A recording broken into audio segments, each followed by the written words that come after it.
Okay, everyone. As you see the notice on the screen, our meeting is being live streamed to enable anyone who's not able to join us via Zoom to be able to join us via YouTube.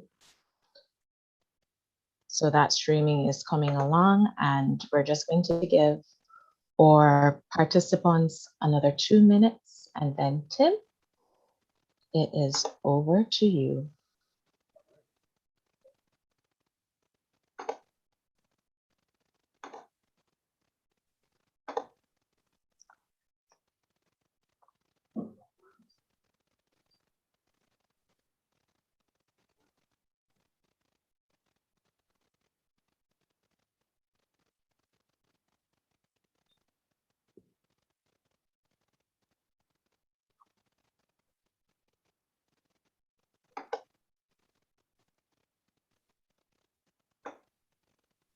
Tim, do you want to go ahead with the national anthem? Yes, why don't we start? Everyone's come here on time, so let's honor that. Okay, will do.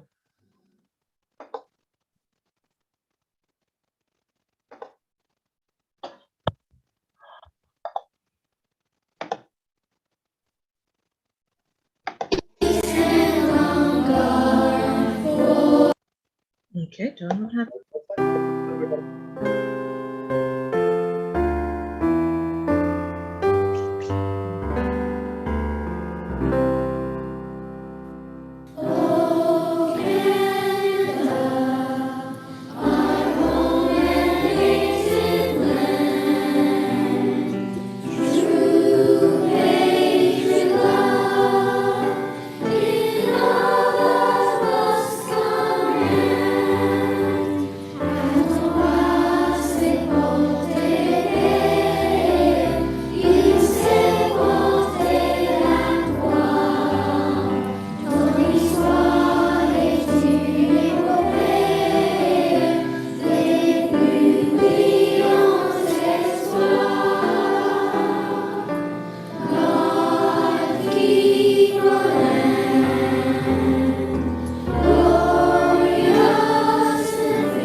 Welcome, everybody. That is an amazing rendition of O Canada from our one of our grantee recipients, Sistema, part of our arts granting, and we just find that an amazing thing. And if you can ever get out to or support Sistema, then please do. It's a fabulous program that they have going on there. The next, following up through on our traditions here, we have a toast to the Queen. So to the Queen of Canada and the head of the Commonwealth. Raise your glass if you've got. And now we have our acknowledgement of the territorial lands. So let us acknowledge the territorial territory we are on here today. While many nations traveled through what we now know as Toronto, through the Toronto Purchase Agreement, we acknowledge the Mississaugas of the New Credit First Nation. And now our President-elect, Denise Gachot, will lead us in the objects of Kiwanis. Good afternoon, everyone.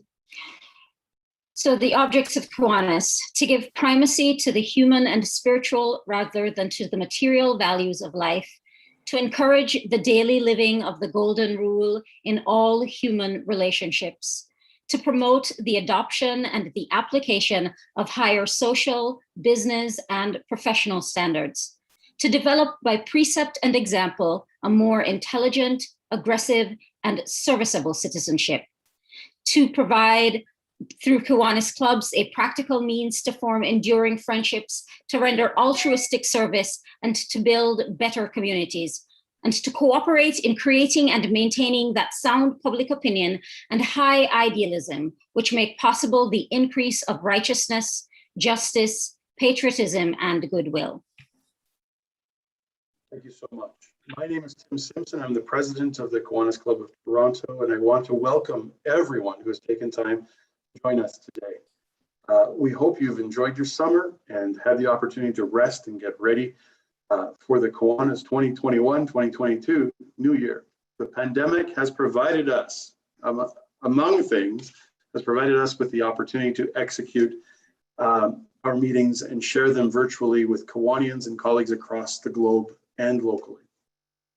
Becoming part of Kiwanis provides lifelong friendships and a supportive network and an outlet for serving the children of Toronto and the world. If you want to learn more about what we do, please visit our website at www.torontokiwanis.ca and or give me a call personally, 647-297-7979, and Gary Ann will put that into the notes. We'd like to welcome our guests who have joined us today, especially our guest speaker, His Worship, the Mayor John Tory, who will be formally introduced later in the program. We also welcome our legacy partners, the Boys and Girls Club Toronto, or now called the BGC Toronto Kiwanis, and their staff. We also wish to extend a warm welcome to our community partners and charitable organizations who have been helping us to make an impact across the city during these challenging times. This year saw our club engaging in new and innovative projects and activities that created an inclusive, collaborative, and more diverse space. This is due to the involvement and commitment of our community partners. Our strategic vision this year was focused on leadership and mentorship development, and the decision was based on our feedback from our members and our membership survey that we produce annually. And to that end, we were able to begin the club and foundation internships for students. And with the help of our community partners and other Kiwanis clubs, we were able to create 2 additional granting streams to support our existing spring granting season.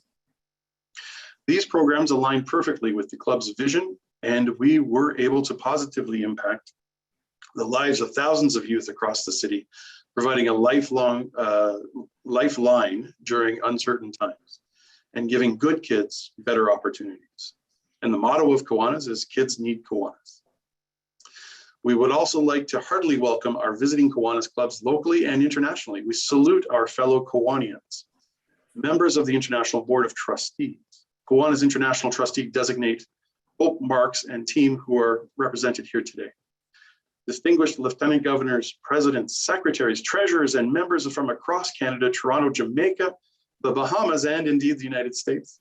Our Service Leadership Program presidents and members, thank you for joining us. And thank you for dedicating yourself to the mission of serving the children of your communities and of the world. Lives have been impacted and improved in every corner of the globe because of the amazing work that you do. And time will not permit us to list all and recognize everyone by name. So I graciously ask you to place your club name and delegation and good wishes in the chat for everyone to see. Again, welcome to everyone. I'll now invite Foundation Director, former Mayor of Toronto, MP and Government Minister, and recently retired Senator, the Honorable Art Eggleton. Over to you, Art. Well, thank you very much, Tim. I noticed you thanked a lot of people for various activities and support of Kiwanis endeavors over the past year. Well, I'd like to thank you as the president of our club, and Andrea as the chair of our foundation, and our incoming president shortly, Denise, for your leadership this past year. We're coming out of summer, we're coming into a new year, and it's a good time to recognize that kind of involvement. And I particularly want to thank you for the support, Tim and Andrea and others in the club, for the merger of the Cabbagetown Youth Center into the Boys and Girls Club Toronto Kiwanis, and that is going to better serve our community in the downtown area, particularly when we get the 2 Lancaster property back open again. So thanks to you, and congratulations on the new baby. And the new baby is appearing somewhere with Andrea along with her brother Jack. So now on with the purpose I am pleased to perform, and that is to introduce our guest speaker. Now, there's at least three things that Mayor Tory and I have in common. We were both born and raised in Toronto, and we have had the great honor and distinction of becoming the mayor of our home city, me in the past, he in the current. And thirdly, I recall back in 2017, when we had the 100th anniversary of the Kiwanis Club of Toronto, both he and I became honorary members at that period of time. And I'm pleased that I've been able to become active in the club, and I hope he will too one day. He's got other duties he's got to perform now. But you know, over the past few years, he was first elected in 2014 and re-elected in 2018. He is focused on trying to keep Toronto livable and workable, trying to meet the needs of our citizens. I particularly have found important his work in providing for affordable housing. Not an easy thing to do. Support from other levels of government is always necessary, but it's a very vital thing in terms of having a diverse economy, that we also have diverse kinds of residential accommodation in our city, affordable housing, dealing with the needs of homeless people, the infrastructure investments, the transit improvements that he has fought for, and getting support from the other levels of government to help pay for a lot of this. Now, one thing he probably didn't expect was we're going to have a pandemic. But over the last year, he's certainly risen to the occasion and provided great leadership in response to the COVID-19 pandemic, ensuring that the city government does, along with its health officials, ensures that everything is done to help people get through the emergency. Under his leadership, the city has implemented innovative programs to help residences and businesses deal with the challenges. And through the crisis, the mayor has worked with city council, the federal government, provincial governments, and surrounding municipality. His commitment to strong partnerships and cooperation has helped deliver billions of dollars in emergency support for Toronto and all municipalities across Canada. And I can tell you, it's not easy to run a city just on the property tax. You've got to have, particularly during a pandemic, that kind of support that you can rely on to keep the finances in reasonable condition. And along with the ongoing response to the pandemic and the Team Toronto effort now underway to administer COVID-19 vaccines to all residents, the mayor is focused on the reopening of the city and moving quickly to build up the economy. So Mayor Tory is working to make sure Toronto remains livable and workable, to help create more jobs and help residents and businesses in all parts of the city. He comes today to talk to us about the resilience of the charitable community, a valuable part of life in Toronto. So join me in welcoming Mayor of Toronto, John Tory. Well, Senator, thank you very much. And may I just say, I could say a lot of things about Art Eggleton. I'll just say two. First of all, he is someone that I have relied upon during my entire time as mayor for good advice. And he wrote in particular an extremely important report about the future of our very own Toronto Community Housing Corporation, which, not surprising to any of you who know him, was called Tenants First, because it put the tenants first and sort of tried to help us to become a better landlord for the 58,000 apartment units that we operate, by a quirk of history, really, that we operate them all, but we do. And it's really helped us to try and do a better job for some of the people who, struggle in our city and who need to have some support from us as a city. And that's just one example of many things on which he's given me advice. And the second thing I'll tell you is a fact of history, which is that Art Eggleton was and is the longest serving mayor in the history of the city of Toronto. If God willing, I finish my term, I'll be the second longest, but he's the longest serving. And, I say that within the following context, which is that you all know that if you lose confidence of people, whatever your job is, but if you're in one of these elected positions in particular, they will say, thank you very much. And sometimes they don't even say thank you and just decide that it's time for you to retire. And he retired on his own steam to go on to a great career in federal politics as well, and as a senator. But the fact he was reelected several times as mayor of Toronto, I think, is an indication of the trust that people had in him. And that's very much what I want to talk about today is the trust that people have in the charitable and nonprofit sector. But I have trouble calling him Art because to me he's either the mayor or he's a senator. But Art, you continue to serve, and your work that you're doing for Kiwanis just indicates you've got public service in your blood, and we're very grateful for that. And thank you very much. And I want to extend thanks, as he did as well, to President Tim, to Denise, who's the president-elect. Denise, I would only offer you this advice, which if there are unpopular things that the board of directors has to do before you actually take office, get them done now. I do appreciate the fact that people like yourselves, Tim and Denise, are prepared to step forward, and Andrea is the head of the foundation, to do these jobs, because these are volunteer jobs and they're very time consuming. I've done them when I wasn't the mayor and when I was a private citizen in business and in law, and spent a lot of time. And the most satisfying hours I ever had were community work that I did. But they're a lot of work. I mean, they're not just jobs where you sort of show up at a meeting once in a while and call it a day. I'm struck by the fact that and every time I come to a Kiwanis meeting, of course, the values are put up, on the board, and I think it's such a useful thing to do. We should do it when we come to the office at our jobs every day. What are you here for? What are you really here for? But I'm struck by the golden rule being such a part of, and it's very interesting to me as mayor, as Art, I'm sure, experienced. You go around, and I would say I visited every kind of place of worship you could possibly visit in the city of Toronto, just because they're all here. And what you notice about them is whatever the differences may be between these different religions and faiths, they're all essentially founded on the golden rule. The golden rule was taught to me, and there are different articulations of it in different faiths, but it was taught to me as, do unto others as you would have them do unto you. Treat other people the way you would want to be treated yourself.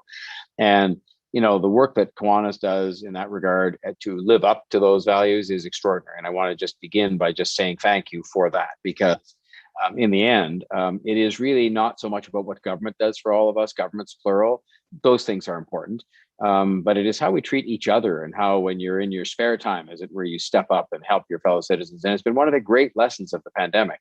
And it really relates to the topic that you've asked me to address today.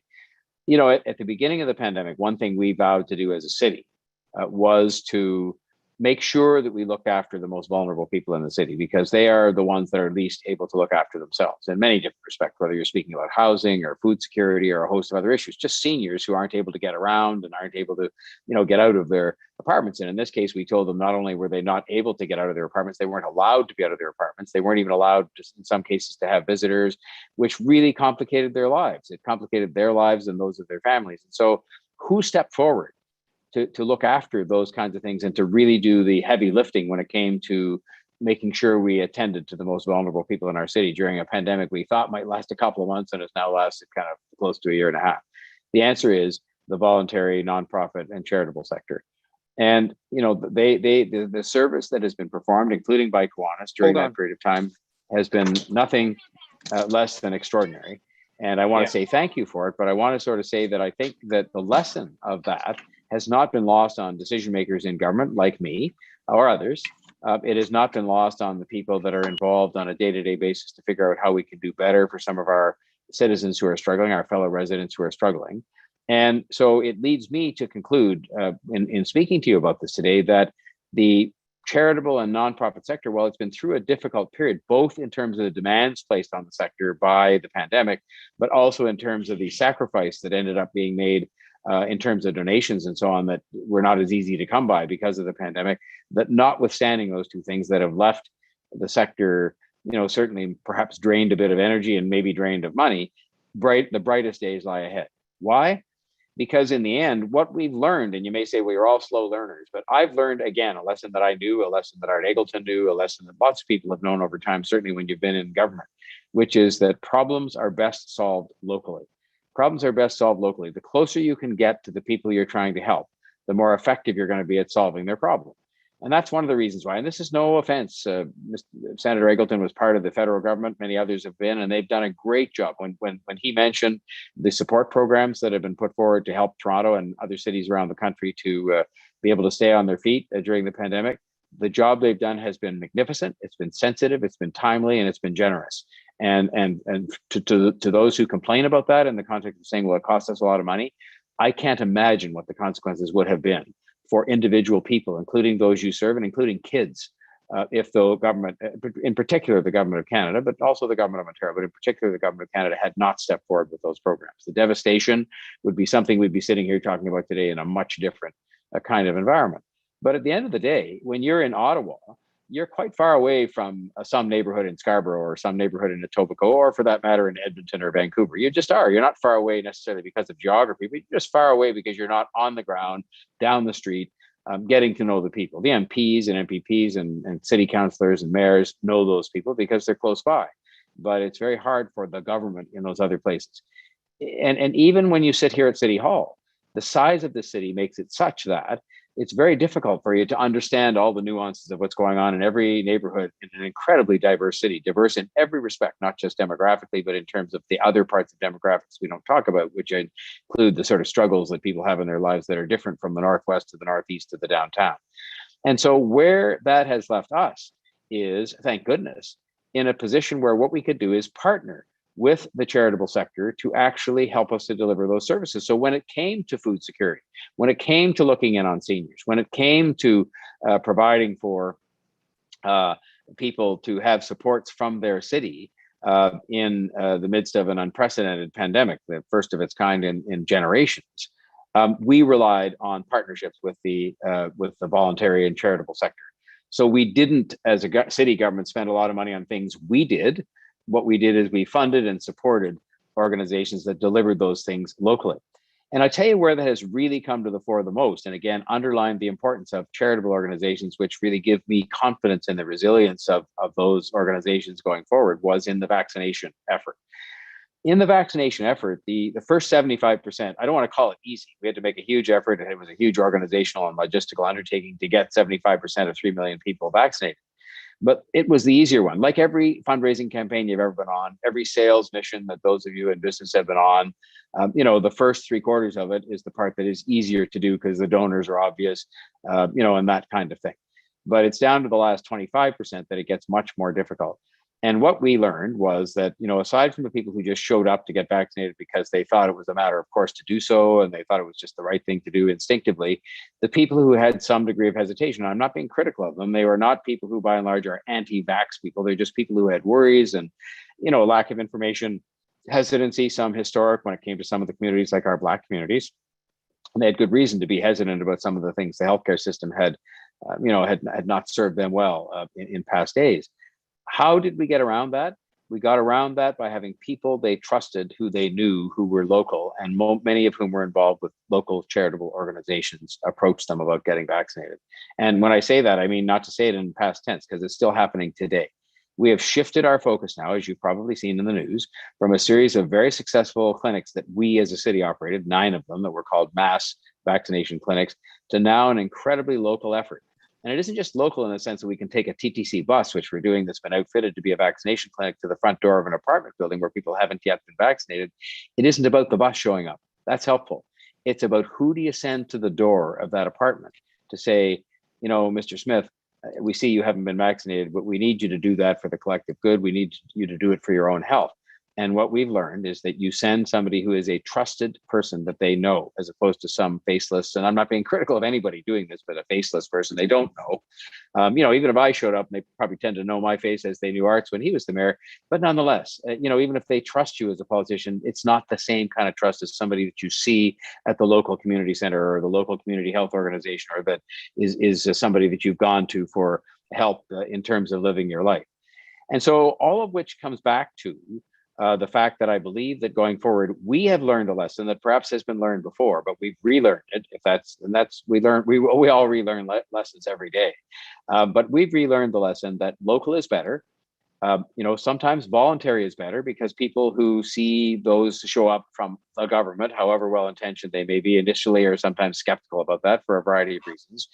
And so I think the mission of the charitable organizations, including the Kiwanis Club, will be more vital than ever, because I think you're going to find that we as a government, having been through the experience of the pandemic and seen what has worked best, which is to rely on local, voluntary organizations that are staffed by and volunteered by people who are known and trusted locally, is going to be the way forward for us with respect to some of the efforts we must continue to undertake to eradicate poverty, to make sure that we pay attention to the needs of the most vulnerable in our city on an ongoing basis. Because, again, there's been this expression that's been used, sometimes you might say too tritely, but we are all in this together.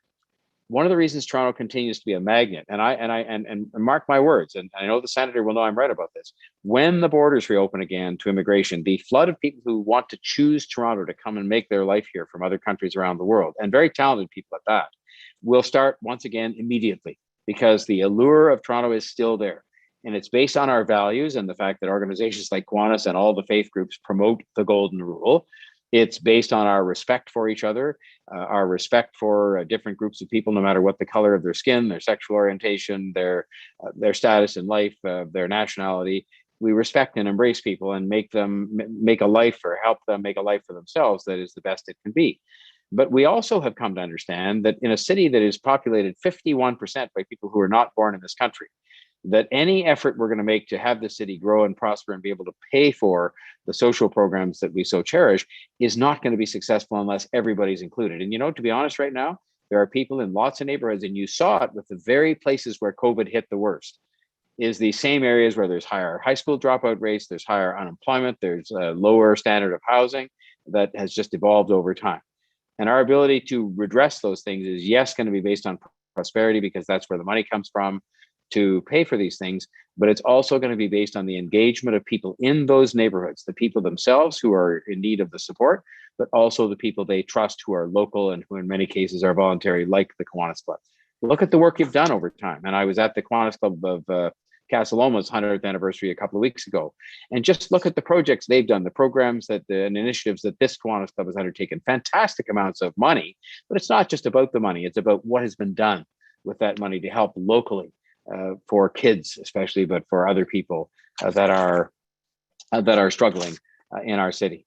And so I will just say to you that that part of the proof in this, and I'll conclude on this note perhaps, is I'll just point to 2 or 3 things we've actually done that have lived up to this notion that we have, that we're going to best solve problems and meet challenges by using local, voluntary, and community and charitable organizations.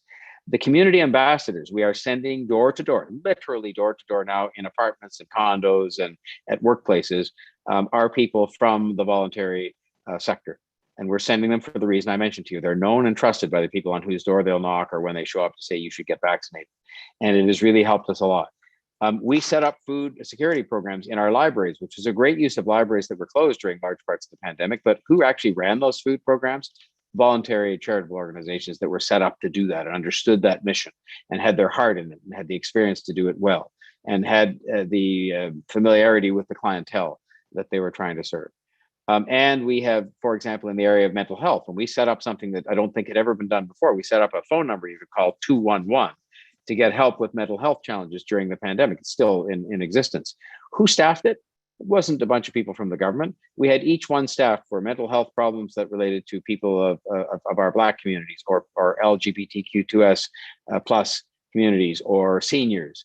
We had resources for each of those that came where from? From the community, from community organizations that were respected and experienced in dealing with mental health, and had volunteers who staffed those calls so that you could get immediately transferred to someone who could help you in a sensitive way with your mental health concerns that you had. And so this is just proof of how we do this and how we will continue to do it going forward.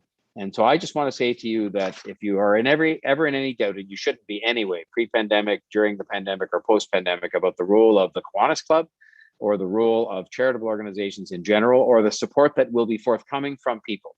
I think that some of the donations dropped off for 2 reasons. I mean, first, because it was more difficult for the clubs and the charities to reach people because they themselves were kind of shut down. And secondly, because I think people, even though they were actually relatively generous during the pandemic, a lot of them were worried about their finances. If the pandemic lasted 3 years and they never went back to work and their job never reappeared and CERB came to an end, the federal government benefit, you know, they were saving their money just in case. And I think that was probably a prudent thing for them to do.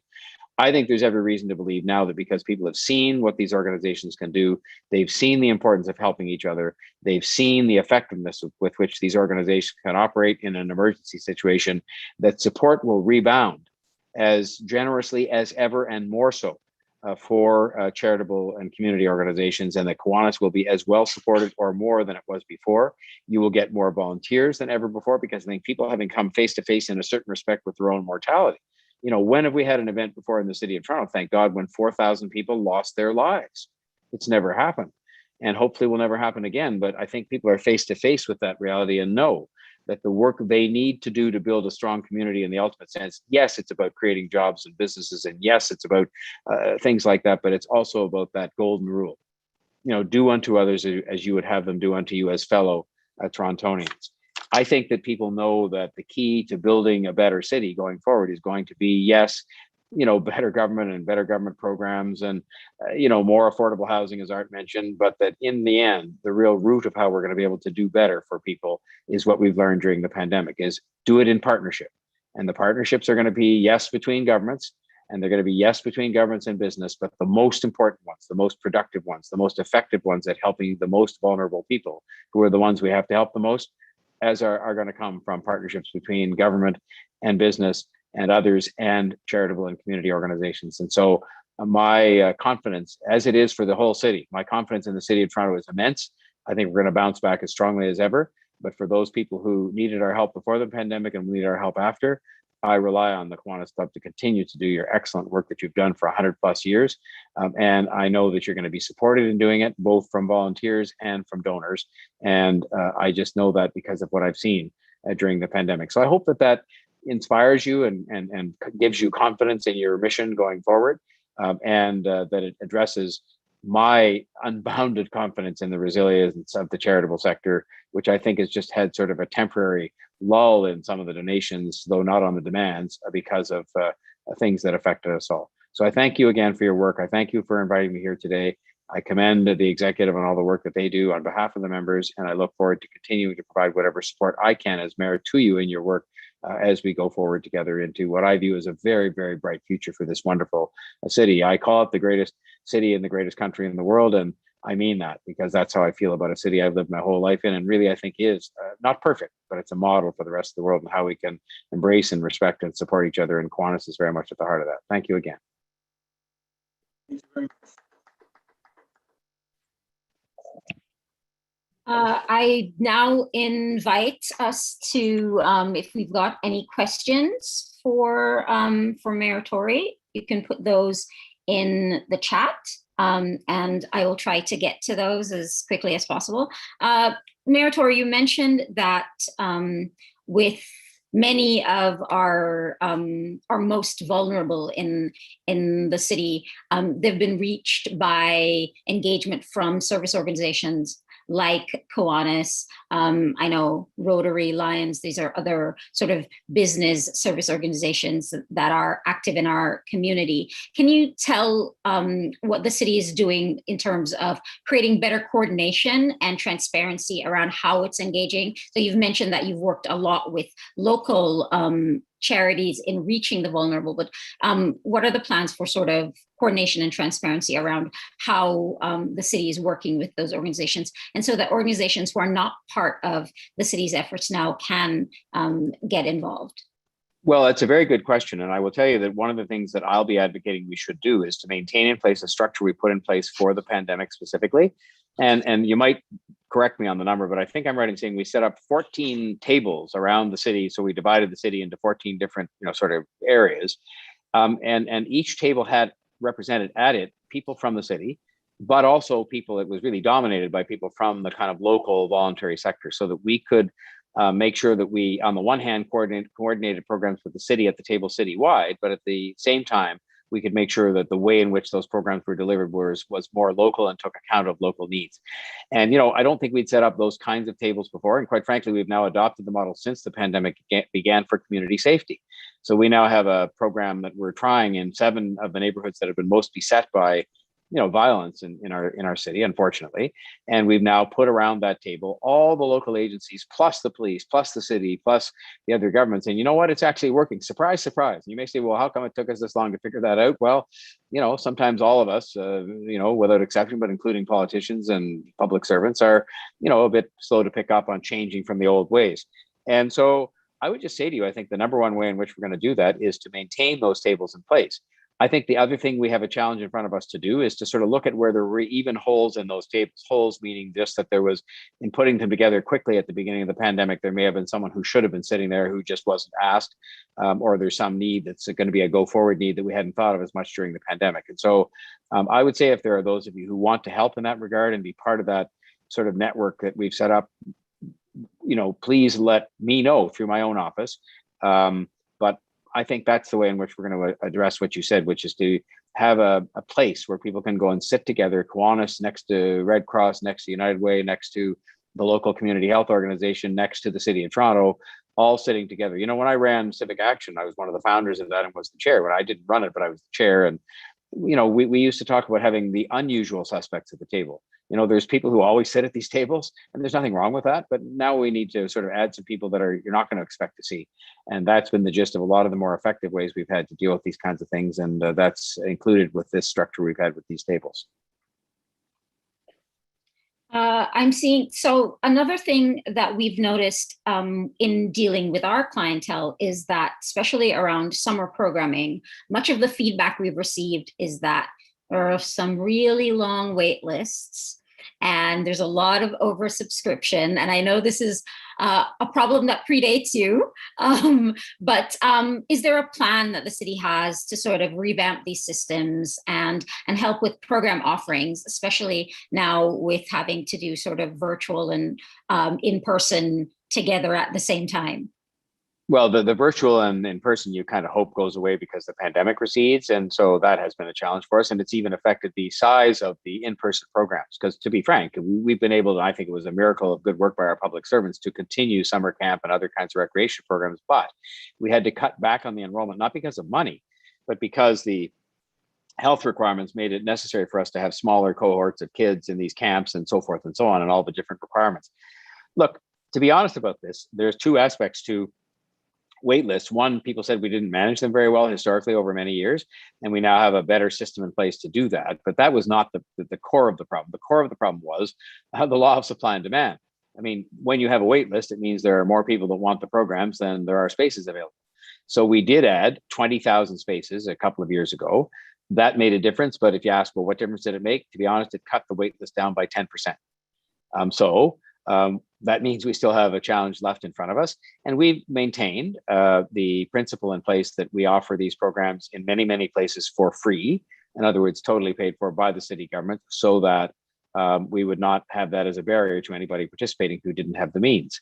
And so, that limits to some extent, because if you were charging some people who had the means, if you moved away from that, you'd have more money left to create more spaces somewhere else. So the key is going to be to increase the budget. And Senator Eggleton made reference to the fact that, our budgets have been very strained by the fact that, for example, we lost like more than $1 billion in transit revenue we didn't have last year. And while the transit revenue goes to run the transit system, if you don't have that money and you have to keep running the transit system, the money has to come from somewhere. And so it made it a very difficult time during which to expand recreation programs beyond the first 20,000 expanded spaces that we put in place. So I would just tell you that that's going to be something we will look at for the budget in 2022, because if you look at the importance of recreation programs, especially in areas of higher need and more support needed for those neighborhoods and for the kids and families within them, that is a hugely important part of a poverty reduction strategy, because you help to support those families and those kids and keep them on the right path and keep them engaged in the community by having programs for them. So it's very much on our radar screen. We have taken a definitive step with these 20,000 new spaces a couple of years ago. We have taken steps to better manage the waiting list, but there still is one. And so it's something that I'm very seized of, and we've done something about it, but there's more that needs to be done. Thank you for that. I see here a question from Maureen Lewis at Morelands Kids. So how best would you like to see organizations like Morelands and other Toronto charities reach out to municipal leaders to engage with them in community supportive activities? Well, I think what I'm going to have to do, and we have a volunteer program here. I'm trying somewhere in the notes that I had the proper name of it, but we have a volunteer program to coordinate the activities of volunteers and volunteer organizations within the construct of the city's supports that it provides. And by that, I include recreational and other kinds of programs. I've got to make sure that I get back to you and sort of say, within the context of what I said, which is that I want more people to feel they can come and sit at those tables that we will have across the city to continue to coordinate these kinds of activities. Because, there's frankly no point in saying to me as the mayor, well, I want to come and help, because I don't run those programs. I mean, I hopefully provide leadership, to the city as a whole, but it's really public servants, very capable, professional public servants who, support the organizations and put those tables together and sit with all those different organizations. So I will find out and get back to the Kiwanis Club of Toronto, but also make a broader communication to the nonprofit charitable sector as to how, as we maintain these tables in non-pandemic times, more people can join them so they can be part of those coordinating discussions. And so what I'm saying to you is I don't have an answer for that today, but I'm going to get one, because you can't say to people that we're going to give you an opportunity to be involved in that kind of coordinated support for communities and then not tell them how to get to the table. So I will take that as an undertaking I have to this club,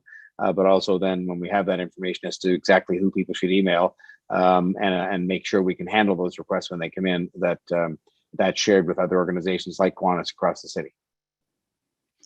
I see several people asking about some of the concerns that have come up. So I believe Jordan's asking about it, and I believe Helen is also asking about what have we learned through this pandemic about greatest concern for our youth in the city right now? I think, well, I mean, if you ask me, the thing I've learned the most is about the frailty of even young people's mental health, quite frankly. You know, you sort of don't think of young people as experiencing depression, or you sort of think that's a time in your life when kids are happy, and even teenagers with some of their struggles as they grow up are happy and having a good time and so forth. And, you know, so I've learned a lot about that. But I say beyond that, I mean, that's something that we learned because of the particularly acute impacts of the pandemic on people having to stay home and not go to school and not socialize with other kids and so forth for such a long period of time. I think, though, I've relearned, again, a lesson that I knew before. And I know the senator knows this. I know you know this because of the activity you undertake, which is that, you know, we have people in the city who are inadvertently, not deliberately, but inadvertently left behind. And you automatically create struggles for them in terms of being all they can be in their lives. You know, I go across the city in neighborhoods. Kiwanis does this too. And you meet kids in the most marginalized neighborhoods in the city. And what do they want to be in their lives when you talk to them about that? They want to be all the same things that my kids wanted to be. But, you know, they look at it through different lenses because they sort of know there are 6 or 8 obstacles inadvertently, but again, definitely placed in their way to get there. And so it just reinforces my, you know, belief that what we have to do is target those neighborhoods in a positive way to say that we are going to take the opportunities to them. You know, one of the reasons I want to build transit so much isn't just to get people around, you know, or be able to say we've drawn lines on a map. It's because transit connects people to opportunity. I've told the story often of being with a group of Somali Canadian moms up in the northwest corner of the city. And they said to me, you know, John, we've done all the things that you all told us we should do. We kept our kids in school when some of them said they didn't want to be in school. We told them to go to college, and they went to college and they got a skill. And then when they emerged from college, they have no idea how to connect with the boom that was Toronto before the pandemic hit, you know, the tech boom. They feel as far removed from those job opportunities, which are thousands in number and continue to be thousands in number, as if they lived on the moon, because they're marginalized. And they just don't have the networks that the rest of us might have been fortunate to have, including people even in Kiwanis. You form a network when you're in Kiwanis. One of the great benefits beyond the public service is you get to know people that can help you with things in life, make a phone call, give you some advice. So I think that's the greatest lesson I've learned, is we have to redouble our efforts to connect these people up, you know, to opportunity, to the rest of the city, to city programs, have programs that take account of their specific needs, which is back to this business of local, and how Kiwanis can be such a vital part of that. But that's probably the greatest lesson I've learned. And it specifically applies to young people, because if you miss them and you sort of get to them at 24 and they have problems in their life, it's much more complicated to solve those problems at age 24. If you've been in trouble with the law, or you've been long-term unemployed, or you've dropped out of school years before, you've got to try and address those things when people are 12 or 8 or 15. Not 24. That leads into another question that we have here from Jordan about the achievement gap and learning losses due to COVID-19. Can you speak a little bit more about that, especially for young people who may have been lacking in technology resources? And what's the city plan for addressing that? Well, if you'd gone down my list of things that I learned about, you know, in a way that and again, you might say, well, we always had heard about the digital divide, you know, before, which sort of in a way was a gap that existed as between people who are comfortable and people who are struggling. But, you know, now when it's put right in front of you that we had the need, it was an absolute need for 4 people living in an apartment, say 2 parents and 2 kids, to all be on the internet at one time, 2 parents perhaps working from home, 2 kids having to go to school from home. And of course, you found whatever the Wi-Fi was they could afford, it wasn't good enough.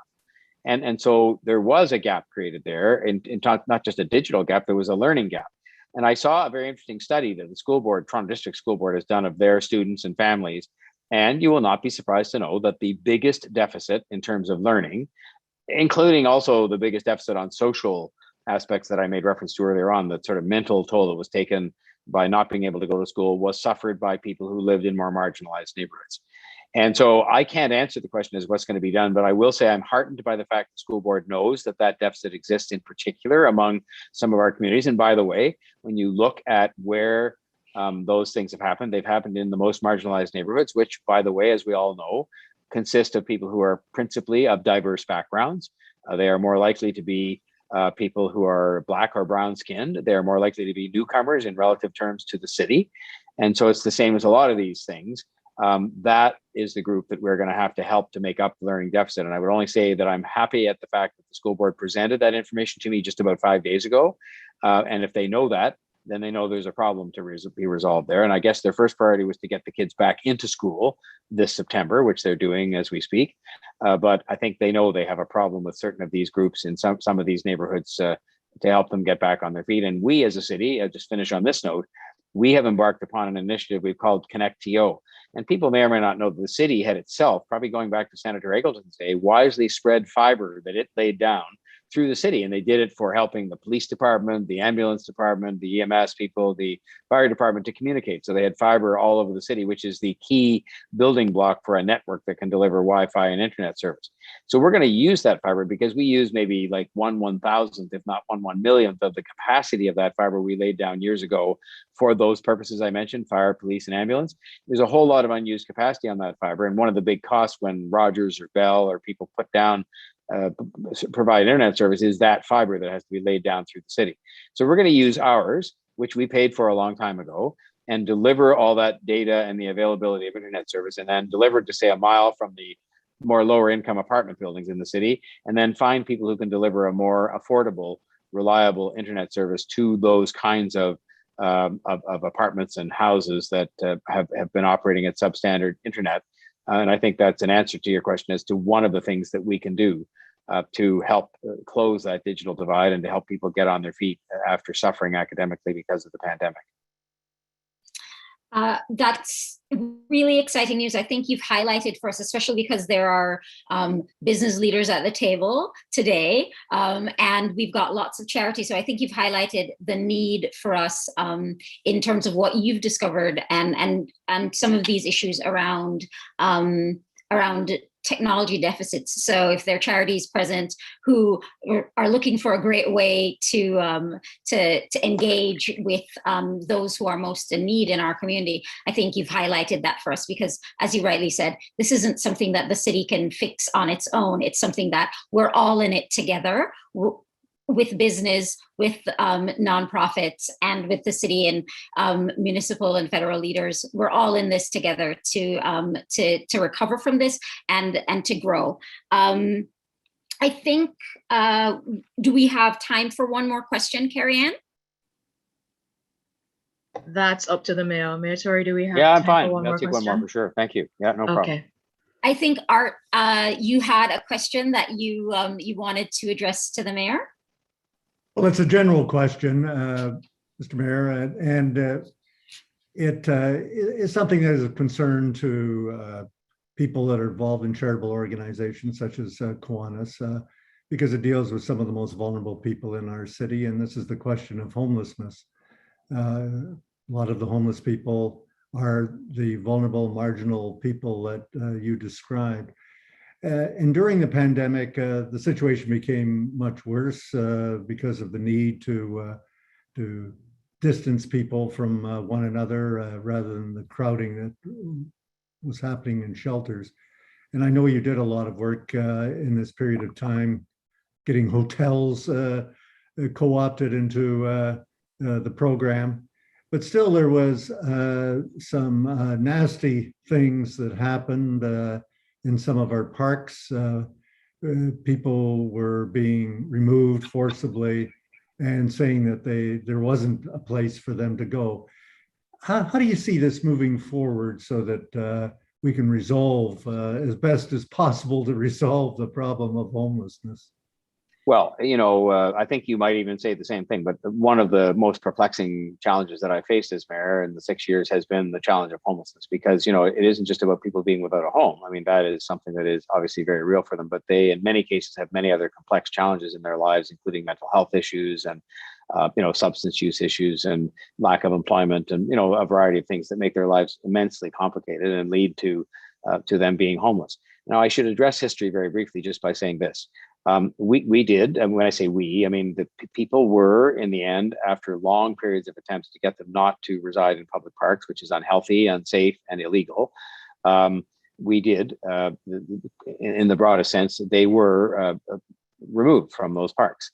And I believe, and my conscience is clear, in the context that we made literally like 20,000 visits by a very compassionate group of people who work for the city called Streets to Homes, which was meant to go to each of those people individually. That's why there were 20,000 visits, and say, look, we have places for you indoors. And I can tell you at no time was anybody ever asked to leave a park or caused to leave a park when there wasn't a space for them to go to, and including spaces they'd been offered of multiple different kinds, some in hotels, some in shelters, some other places, including permanent supportive housing. But I stand by the principle that we cannot forever leave people in an unsafe, unhealthy, illegal manner living in public parks that belong to everyone, and that were, in some cases, in those public parks, families that live in those marginalized neighborhoods were denied the opportunity to have summer camp programs in their local park because people had chosen to live there. And so really your question was about the going forward, but I wanted just to address what did happen historically. Because we tried to handle things in what I called a compassionate but firm way, because I was not going to see us, waver from the notion that we couldn't leave people in those camps out of deference to them as much as to anybody else forever, because it wasn't safe for them. If I told you the number of fires, the number of deaths we had from fire in those encampments, you would be shocked and say that was not acceptable. So going forward, we're actually having a much more important or much more significant role played by supportive housing. Supportive housing is housing that gives people their own small apartment. They actually pay rent, and it can be paid sometimes out of their social assistance, but it has huge numbers of supports. There's a mental health worker there. There are people that help, caseworkers that help you get housing if you are ready to move out of that supportive housing into a permanent apartment or home. There are other kinds of workers that help with employment. And the whole idea is to have them in a place where it isn't just saying, here's a roof over your head, which is frankly what we did with shelters. And we ended up kind of creating nothing better than a dormitory, really, for some 6,000 people that are homeless in Toronto every night. And, it was better than nothing, especially in the winter months, but it really wasn't what those people needed for the majority who needed a little bit of help with their housing or with their employment or with their, problems in their life, their mental health problems, to be able to have them get back on their feet and be able to go back and live more independently on their own. And so with the help of the federal government, and they've been magnificent on this, at a couple of programs they brought forward that have allowed us to literally build hundreds and hundreds this year. We've used this modular housing, and we've used money they made us spend in a 12-month period. And they made us say, not only do you have to spend it, you have to have people living in that housing within 12 months. And we've done it. We have proven something you would have probably found difficult in your time, as I did, which is to actually go from a piece of land the city owned to houses, very nice apartments, I've been to them, that people are living in within less than a 12-month period. Less than a 12-month period through this kind of prefabricated housing. And it looks quite nice. It looks very nice. So we're going to rely more on that, because in the end, that is a better permanent solution than saying, well, here we have a dormitory for you to stay in, and for as long as you need the help, where it doesn't, and there's no support there really to speak of in terms of mental health, housing, employment, and the things people need help with. And these supportive housing units have wraparound services. So that represents the long-term interest. We're getting them built, and we're even buying buildings. The federal government program allows us to buy a building. So some of you will be familiar, and I'll finish on this note, with a building at 877 Yonge Street, which is just north of Davenport. It was a seniors building. It had been kind of abandoned because the developer bought it and thought they'd tear it down. They then changed their mind and sold it to us for, I forget, a few $1 million. So we're going to have room in there for like 250 people. And if you look at the fact that these encampments that we're talking about only house today about 300 people across the city, the bigger ones, we have the opportunity to create housing for those people, or some of them, in that building that we're going to buy.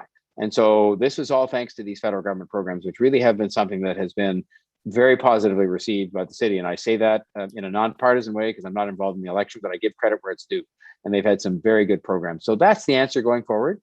Supportive housing, that's real housing, that is a real home for people, but has supports with it so they can get on their feet, stay on their feet, and hopefully live a more independent life than to be either homeless and in a shelter or on the street, even worse.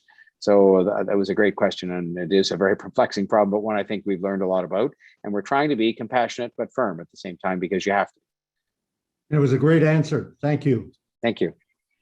And thank you for having me, and thank you again for Kiwanis and all that it does. I really appreciate this opportunity to speak with you. And if you want me to come back some other time and just answer questions and not give a long-winded speech, I'm happy to do that, because I work for you, and you are very aware of the problems that are out there because you're helping to solve them. And I need your advice and your feedback on what I'm trying to do in being the mayor. Thank you so much, Mayor Tory. I know that we have more questions, but as you've pointed out, we have the city has set up these 14 tables for coordinating efforts. And so look forward to some of our the charities that were present here today reaching out to your office so that they can get involved and become not so much unusual suspects, but people at the table willing to provide local knowledge about what's happening on the ground and solving some of the issues that we all face together in the city. I want to thank you so much for being with us, and to let you know that a donation has been made to the BCG Toronto Kiwanis to support 40 weeks of after-school transformative literacy program in your name. I will now turn over to Tim. Congratulations, Mayor Tory. Thank you very much. And I, for one, will echo Denise's sentiment and the rest of the charities here that we'll put up our hand to be part of that table and be involved, as we want to make sure that our efforts are not redundant, and we want to make sure that we have relevance in the city. Right, so that's our sort of pitch for you. If you have a few more minutes, Mayor Tory, we do have another tradition that we do, and we call it Happy Dollars, and we invite the club to talk about a few of the things that they're happy about in the community and what's going on in their lives and within the Kiwanis' life as well. So I'm going to hand that over to Andrea Simpson, the chair of our Kiwanis Club Foundation, to lead us with Happy Dollars.